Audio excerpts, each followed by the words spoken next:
Hello everybody, welcome back to Beyond the Veil Tarot and Astrology. My name is Candice Marie. Thank you for joining me for my weekly astro weather. I will be your astrologer. This is for the week of November 14th through the 21st. Welcome back. Hopefully you guys are doing well. Happy, oh my gosh, I guess mid-November. This is super crazy how fast time is going. Couple things for this week. Just a heads up, I will be back doing my lives here probably on Saturday, so just stay tuned. I'm going to be posting that on my channel, letting you guys know. A lot of it depends on when I'm back from traveling. But yeah, hopefully you guys are doing well after coming off of what's been a very colorful week full of planets that have been squaring Saturn. And I guess the positive side to this week is now we get into the Jupiter square. So where Saturn kind of delays, Jupiter is going to blow things up. This is the week where we have the lunar eclipse in Taurus. It's going to be coming in hot on the 19th. I'll talk about it a little bit today, but I actually already put a video out on the lunar eclipse predictions and aspects and what I see for each and every one of the 12 signs. So if you have not seen that video, go and check out my channel. Scroll down a little bit. It's about 2 or 3 videos down. You'll be able to watch that. It's a 90-minute in-depth video talking all about how I see that kind of going down. So let's go ahead and get started with the beginning of the week on the 14th. So that would probably be today, the day that you guys are watching this episode, or I guess this particular video. It starts with the moon in Aries. Not too much going on today. We're definitely going to feel that shift from the moon being in Pisces to the cardinal fire sign of Aries.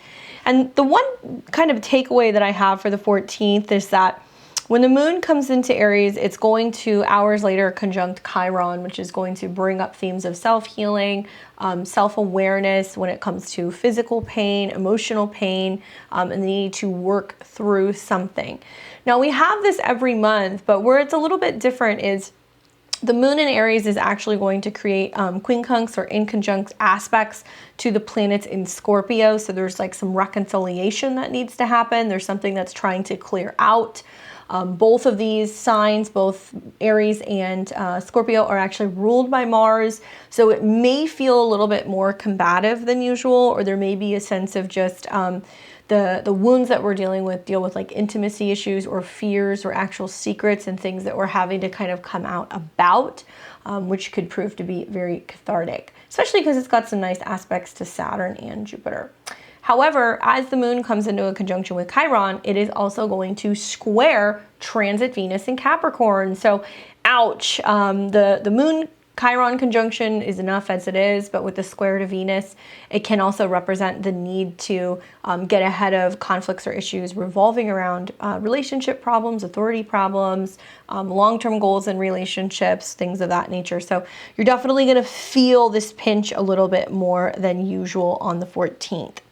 On the 15th of the month, this is where we get into the Sun-Jupiter square. I'm actually kind of looking forward to this aspect. I think it's going to be a nice relief from having all the squares that we have had to Saturn, and the energy in a way kind of calms down. We're not feeling those hard no's. We're not feeling those limitations as much. When the sun squares Jupiter, there is the opportunity for optimism, for seeing the silver lining. But equally, when these are in fixed signs, there is a possibility that there can be this feeling of situations being over amplified, right? That's what we feel because Jupiter is going to expand.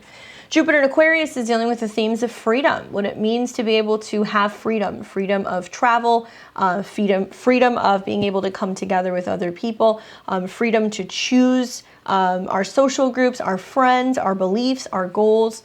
So when the sun comes into the square, especially in Scorpio, I kind of see that as all of the fears and all of the things that are kind of being kicked up in the Scorpio realm this week is kind of showing us collectively where fear may be holding us back. Or it's actually fear that is being utilized as a tool to be able to delay or make us feel separated or not really allow us to become completely aware of our goals. So whenever we're dealing with a square, it's the energy of Mars. So there is some action that needs to be taken, and you're really going to feel this, guys. It's not just that the eclipse is amping up. It's that the sun will square Jupiter, Mercury will then square Jupiter. Mars later in the month will square Jupiter. And so there's this gangbuster of planets in Scorpio who's seeking truth, that's wanting to push the truth out. We want to come out with the truth. What are we focusing on? What's the goal, right? Especially with Jupiter. So this day, watch out for being overly optimistic. Thankfully, I feel like Pluto in Capricorn is really kind of grounding this energy out, because the sun is also coming in to form a sextile with Pluto in Capricorn.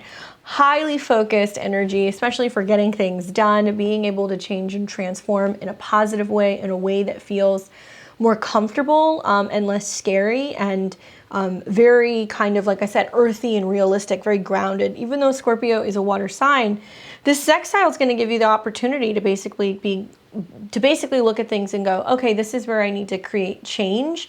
So the sun is the awareness. The sun can also be the ego. The sun can be dealing with our happiness, our joy, our career. It depends on where Scorpio is in your chart.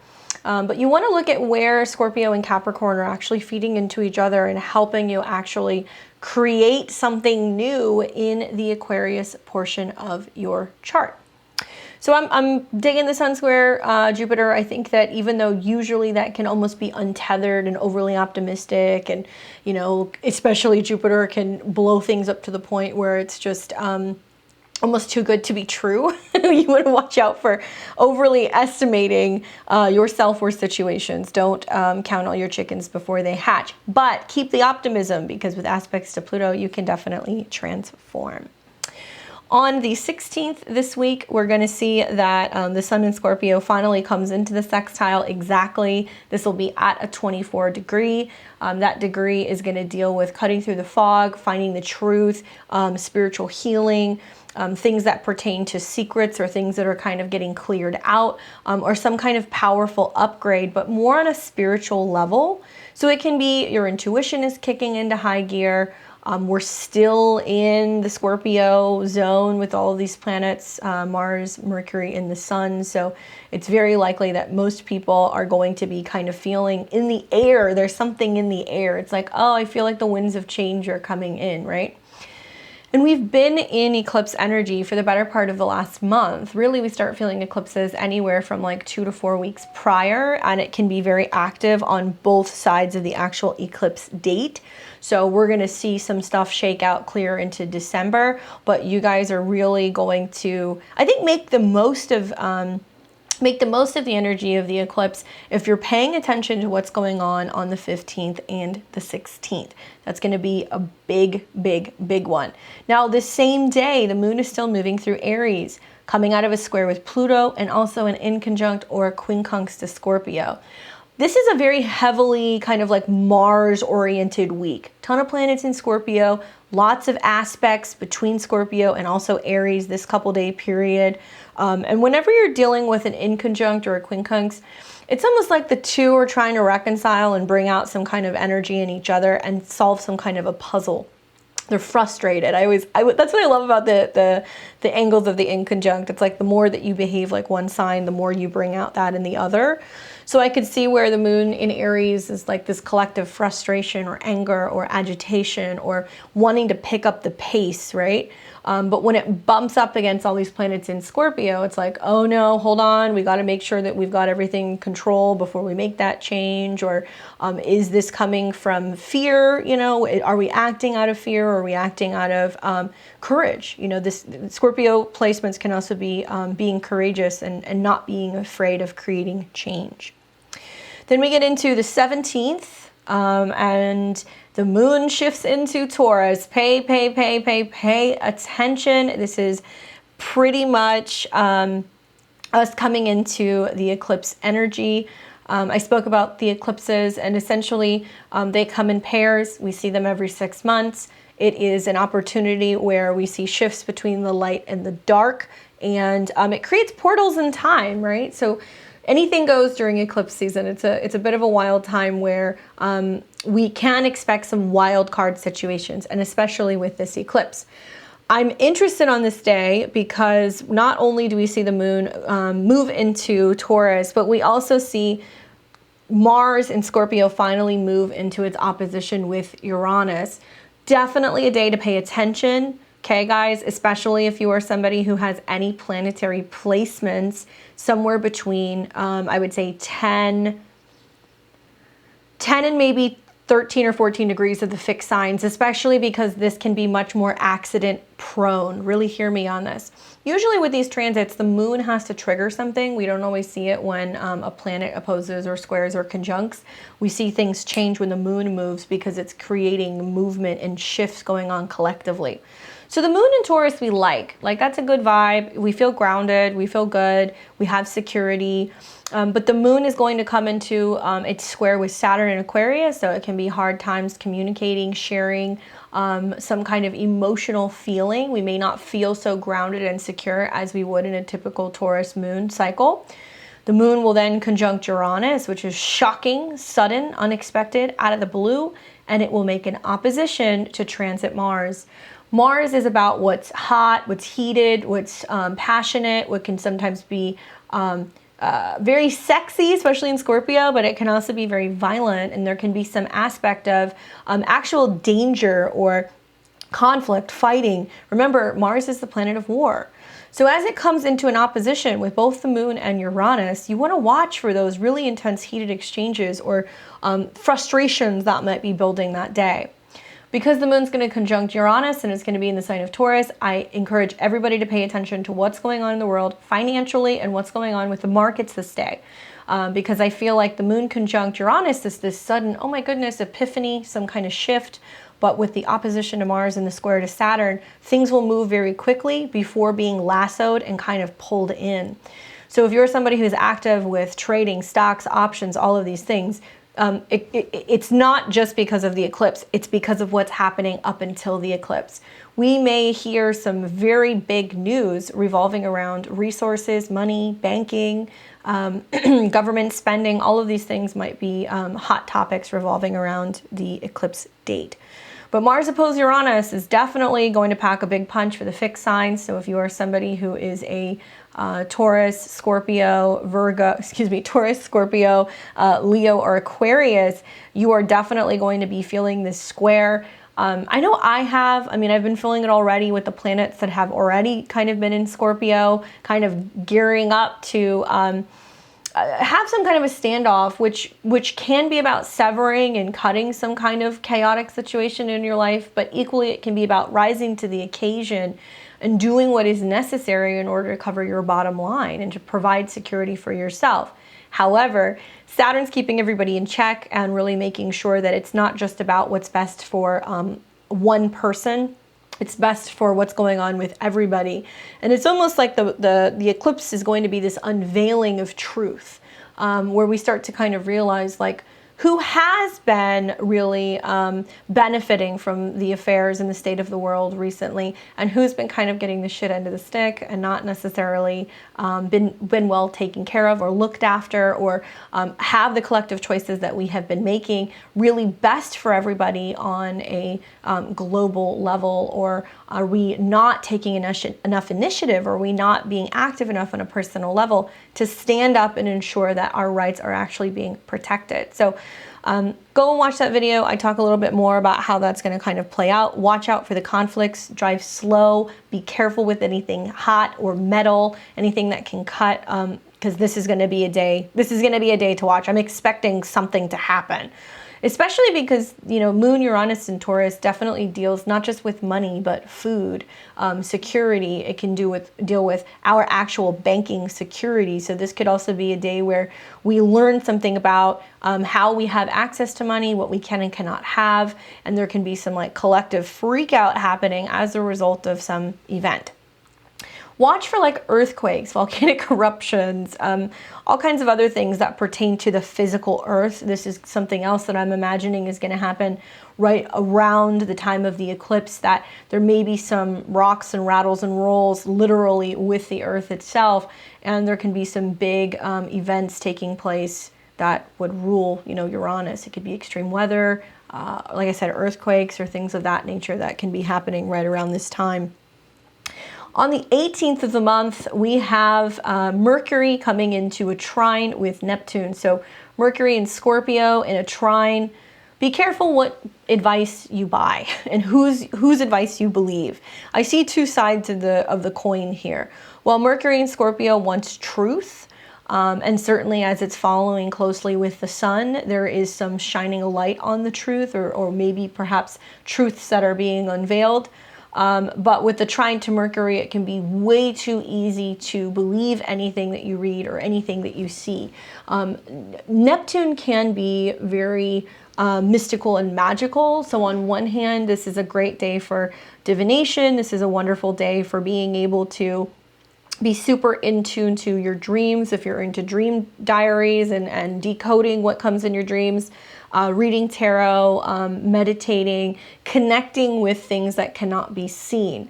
Whenever you're dealing with Mercury in a water sign, it's less communicative. Sometimes it's more emotional, or it's more intuitive. So this can be an awesome day for research and being able to go deep into research. But the waters of truth can be kind of manipulated a little bit here. And in the days to follow, whatever news comes out or drops is going to be explosive because of its square to Jupiter. It will be bigger than it may really be. It may be finally that there's this massive drop or this information that comes out that's just like shocking. But check in with yourself, check in with your intuition, pay attention to your hunches. It can be a time where it's really good to stop and ask yourself, does this resonate? Does this feel right? Like, what's off here? Anybody who has the natal Mercury in Scorpio will tell you that there's this constant checking in process that they have where, you know, somebody may tell you something and it's like, is that, I don't know if that's completely the truth. And you can't quite explain it, right? There's just something about, that placement that kind of wants you to dig deeper and uncover sometimes secret motives or everything that is actually being said between the lines. So then on the 19th of the month, this is the lunar eclipse full moon in Taurus. So just a couple things about this eclipse for those of you guys who haven't seen the video yet. Whenever we're dealing with the eclipses, they are moments in time where we have both endings and beginnings. So things come in, things go out. It is normal, especially when we're in between eclipses. So once we have this eclipse, it's a setup for 2 weeks of just major change. Big events happen during eclipses. People transition, major important people come into your life. There can be huge, almost like fated, life situations and things that happen, relocations, marriages, babies are born, all kinds of cool stuff happens. Depending on where Taurus is in your chart, that's where the action is going to be. So Taurus is a fixed earth sign, so it deals with practicality, stability, security, self-esteem, money, resources, food. And I think it's interesting to have all this polarity of planets in Scorpio, where it's almost like this gangbusters of planets in Scorpio is the detective team that's responsible for unveiling secret information that needs to come out. Might be financial, might be psychological, might be, skeletons in the closet. But it's almost like that thing we have to look at and shine a light on in order to really collectively move towards what will be the North Node in Taurus, which is about our security, our physical bodies, what we put in our bodies, what control we have over our bodies, what we eat, where our food comes from, where we keep our money, banking. It's just, this is the setup really for 2022, where we will see that Saturn in Aquarius will come into a square with the nodes. So it's going to be about how we're handling some kind of social isolation or separation situation, and some big political upheavals, in my opinion. And then finally, later in the summer, when the North Node moves to conjunct Uranus and Taurus, and we collectively move towards a revolution when it comes to these Taurus topics. So I'm predicting we're going to hear a lot more about technology and our food, what is being done to our food, how it's being modified, what access we have to food, what the future of innovations is for money, banking, technology, cryptocurrency, and ultimately, I think, a hard realignment where we move to possibly a complete digital currency or a cashless society. So obviously, people who are very Taurus heavy or second house heavy may have a much more challenging time with this, because if you have a Taurus placement, you want cash in hand, you want the check, you want the medal, you want to be able to actually physically have security. So we're going to start learning about how our values are actually shifting and how that's going to impact us collectively. Now, the North Node has not moved into Taurus yet. It won't until the new year. So in the new year, we'll begin to actually see that physical change. For right now, the North Node is in Gemini. So this is an out of sign eclipse, but it's a couple of degrees away. So we're going to feel it. And in the new year, once the North Node moves into Taurus, I work with the True Node. Then we're going to see the effects of this, and especially from about February to about May, June of 2022, we're in for a world of change. So make sure you watch that video so you can see a little bit more about that.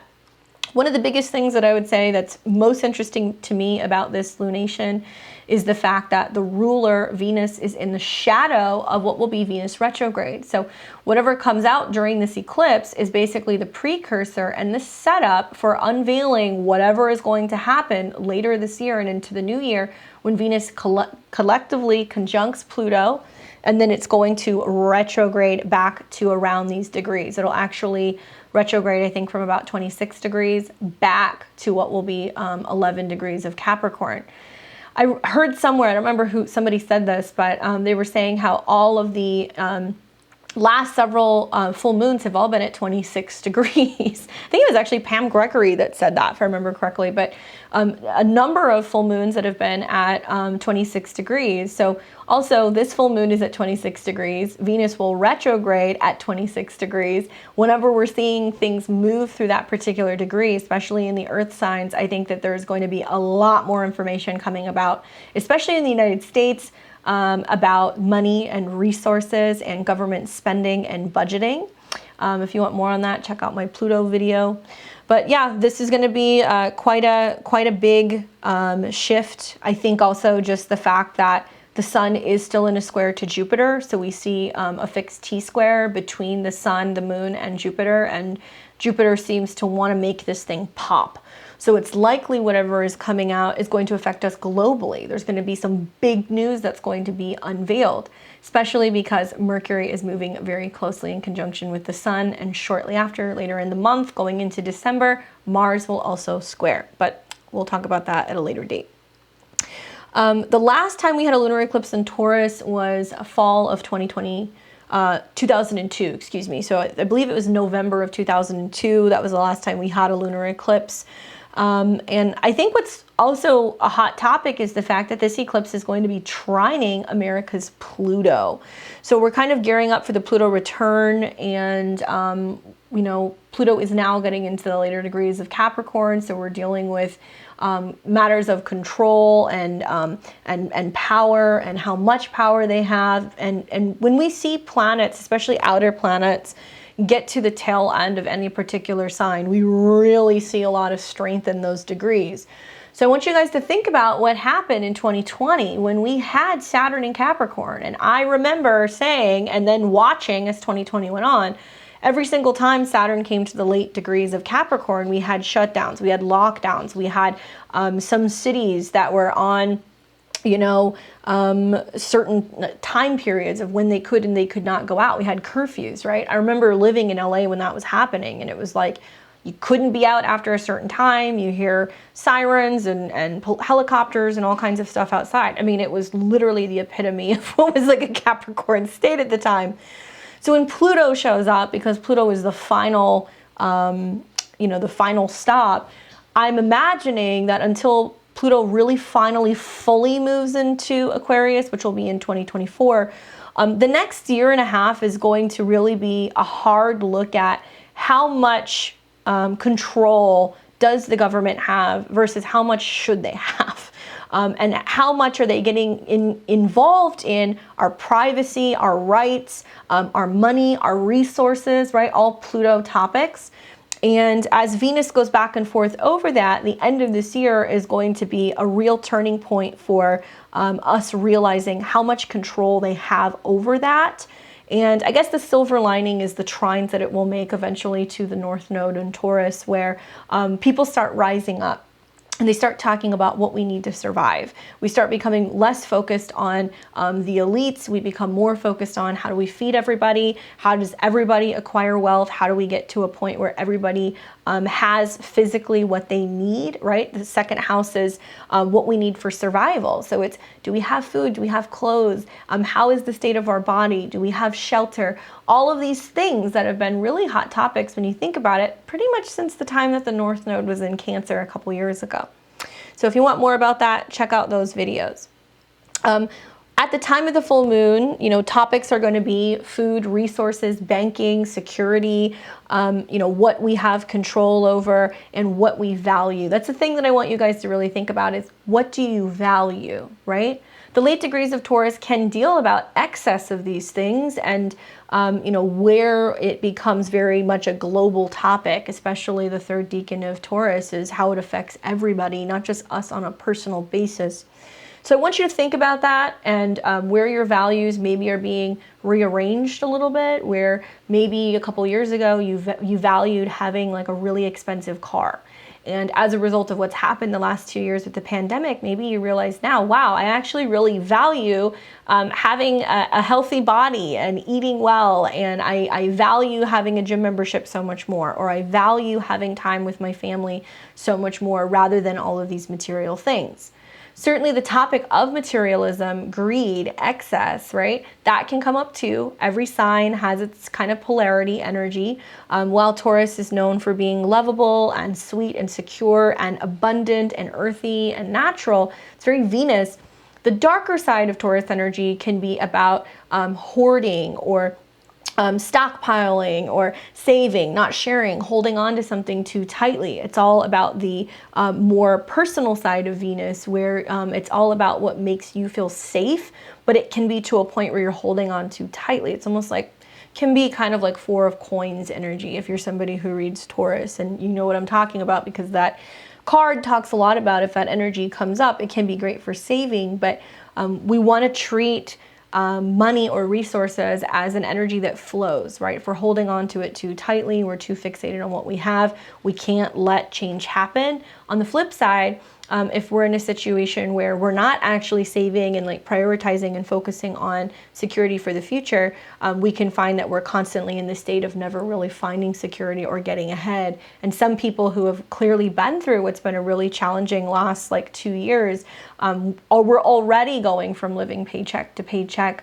and then kind of got really toppled as a result of what's happened with the pandemic. So we're not quite out of this period yet. I think the economic effects of the loss of jobs that's happened around the world, and especially, I live in America, so I'm going to talk about what I see. What we've seen here in America, where there are some jobs that may never come back.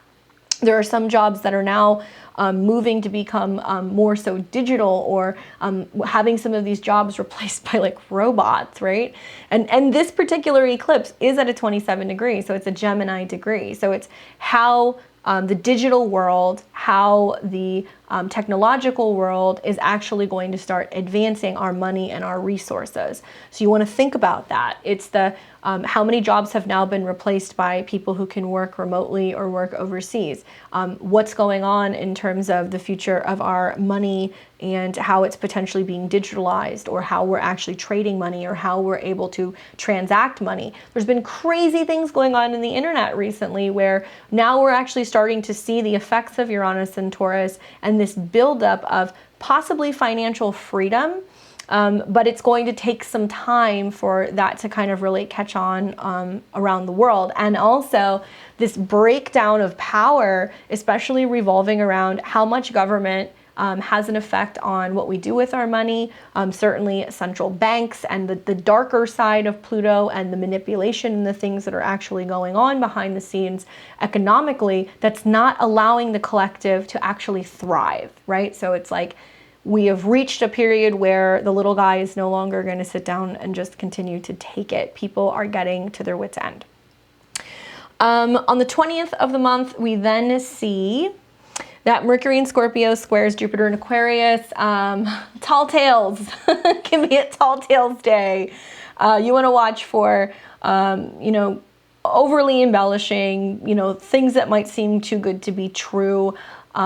inflated numbers, inflated statistics. There can be some aspect of really sitting and looking at the details and asking if the details actually make sense or if the numbers make sense. I feel like this is going to play out for about a 2 or 3 day period. So pretty much the 20th through the 23rd is when you're going to see this the most. And we're getting into what will then be the tail end of Scorpio season. On the 21st of the month, the sun is getting ready to move into move into Sagittarius. This is the last day of Scorpio season. And also we're seeing that Mercury has been in a sextile to Pluto. So while I could see that the square to Jupiter is like the information drop or something that pops, and it's like as I'm doing these videos every week, there's a new thing coming out. We're seeing more about stuff every day in the news of what's being uncovered. And in many situations, a lot of this stuff is not actually being put on most of our news networks. This is stuff that you have to go and find in independent media. But I think that this might be the turning point where some of the numbers, the facts, the statistics, things that are being uncovered, secrets that have been kind of hidden, right? Scorpio is kind of murky, is now finally starting to come about. So while we have the square to Jupiter, we have Mercury in a sextile to Pluto. So there are certainly energies, entities, groups, individuals that are perhaps trying to contain this information, but I feel like this is the beginning of it starting to come out. And once we get both into the Venus retrograde in December, but I'm really looking forward to the Mercury retrograde at the end of January, while Mercury goes retrograde into Capricorn and it dances along with Pluto, that the truth will be unveiled. And there are certain documents and conversations and publications and information that's going to come out. The trick here, guys, is really to work with this eclipse energy and to not allow yourself to get into like angry mob mode, because that's how this is going to play out. We've already seen it in a number of different ways all over the world. We're seeing large numbers of people who are just continuing to protest. I know that we're coming to some really significant dates and times at the end of December and going into early January pertaining to mandates.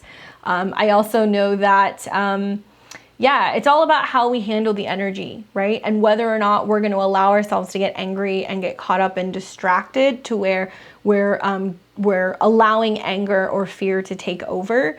It's where you learn to channel that energy differently and become like an actor, not a reactor. I mean, that's like you're talking to somebody who's got a lot of Scorpio and Capricorn in their chart. So it's taken me a long time to learn how to channel that energy and knowing that in the end, if you stand your ground, the truth is going to prevail.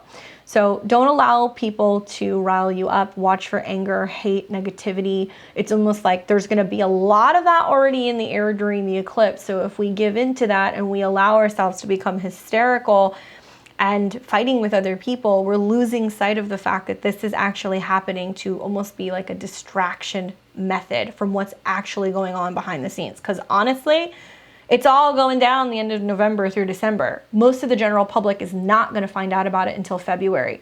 And once that information does come out as a result of whatever's gone on in the next month, you're going to have some people who are going to be quite upset, feeling like, you know, the wool has been pulled over their eyes and they've been led down, you know, the wrong path. So staying focused and being able to stay grounded is so key. Thankfully, we have a lot of planets in Scorpio and Taurus, Scorpio, Taurus, and Capricorn that's going to help us do that. That's pretty much it for the week. One thing that I would say is that just to kind of touch on this, because I'm going to come back next week and do the video, but after the 21st, we move into Sag season, and shortly after, the sun is going to conjunct the South Node.